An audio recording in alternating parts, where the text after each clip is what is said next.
All rise for our Pledge of Allegiance.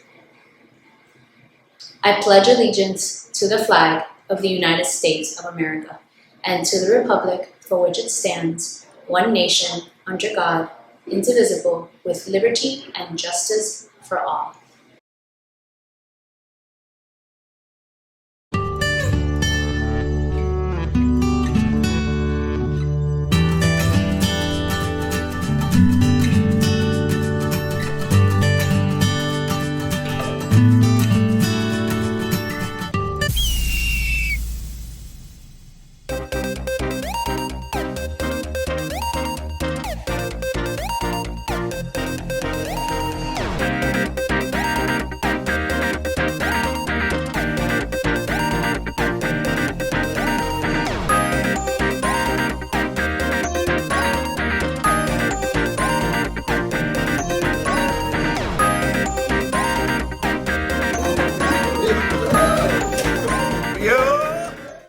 Good morning, students, faculty, and staff. Welcome to the WDCS announcements for Tuesday, May 16, 2023. Today is an odd day. It's also National Barbecue Day. The word today is maudlin. It means expressing sadness in an over and top way. Jack's aunt has the most maudlin reactions to every sad news story that she sees. She sobs heavily and hugs the nearest person to her. The Gay Straight Alliance called to meet after school today. The spring music concert is tonight at the MTC Theater. Come out and support our music program. Library checkouts are now finished for this school year and will be resuming in the fall. The library is still open before and after school, so you can come in, read, or study. You just can't check out any more books. This Thursday is Haitian Flag Day. You can wear Haitian attire or Haitian flag colors. This is a free dress down day. Seniors, it's almost time for prom. We've been asked to remind you of the following things. You must be at school all day the Friday before prom, no leaving early. Skirt and dress must be fingertip length, and clothes must be covered. Excessive revealing of skin is not appropriate. Shows should be sensible and safe. No flip-flop, crocs, slides, or hoodies allowed. General clothes or teal are not allowed. If you have any question, contact Ms. Matos at Matos and Dr. Charles Codenberg.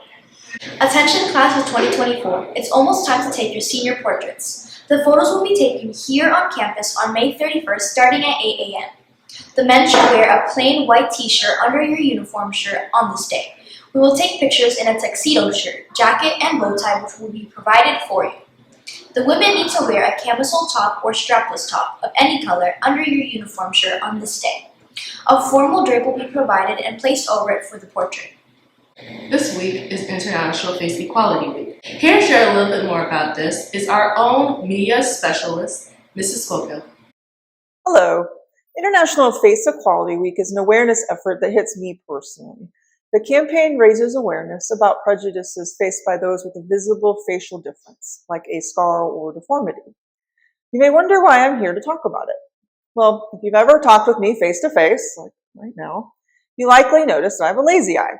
My right eye drips. And some of you may have further noticed that my face is a little bit crooked. I was born with a condition called craniosynostosis. When a baby is born, the skull bones are not supposed to be fused together yet. This allows the baby to be born and then the brain to grow. Unfortunately, some of my skull bones fused too early. As a result, my head and face did not grow properly. This pulled the right side of my face up too far, which affected both my appearance and my health. In fact, you can see how the earpieces on my glasses are different lengths if you look at them. And that's due to my face being crooked. I have to get my glasses to sit properly on my nose and my ears. I have the lazy eye and blindness, a hearing loss, jaw problems, and several other health issues. But those are beside the point for this awareness. What people tend to notice are the lazy eye and facial asymmetry. The differences appear worse in pictures or videos, which is why I tend to be shy about camera appearances. In fact, right now doing this is very stressful to me. But anyways, over my life, I have noticed how people can be cruel when it comes to my face and eye being different. And I've noticed how people can be cruel to other individuals in the craniofacial community.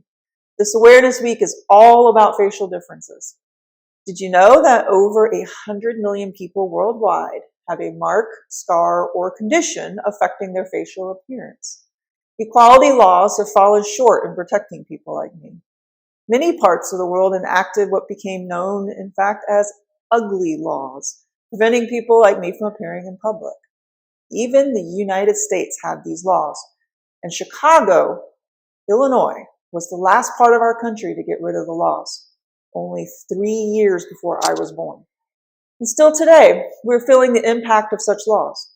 People are still forcibly hidden from sight in certain parts of the world. Children are hidden completely, can't go to school, abandoned, or even killed. And in the US, people with facial deformities are not represented in movies or television. They often play the villain, in fact. They even face censorship on social media. This leads to people with facial differences feeling like they're not worthy of being seen. Together, we need to fight the stigma and human rights violations. You can help prevent discrimination by knowing that a person's appearance does not define their worth.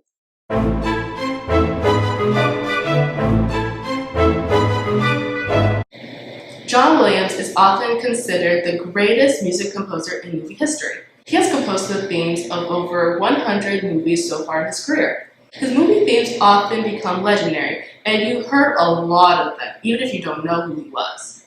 And we know that you've heard of them because you either hummed them or whistled to them around campus.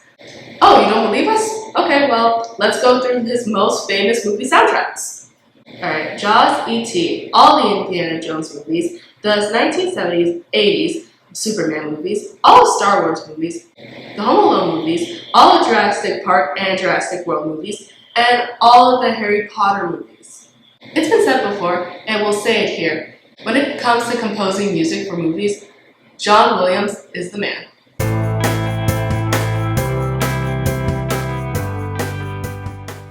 And now for today's feel-good news story. Patrice Banks was the first person in her family to graduate from high school or college. She was also the first person in her family to own a car. She earned her bachelor's degree in materials engineering and spent some time working as an engineer. Eventually, she decided she wanted to do something that would help others. Auto shops had a bad representation of assuming that women don't know anything about cars and tried to take advantage because of that. Patrice was sick of this treatment, so she settled on her next phase in life. She wanted to learn to become a car mechanic. In 2015, she opened up her own shop called Girls Auto Clinic, and within a year, hired 5 other female mechanics. Patrice now teaches women how to become a car mechanic.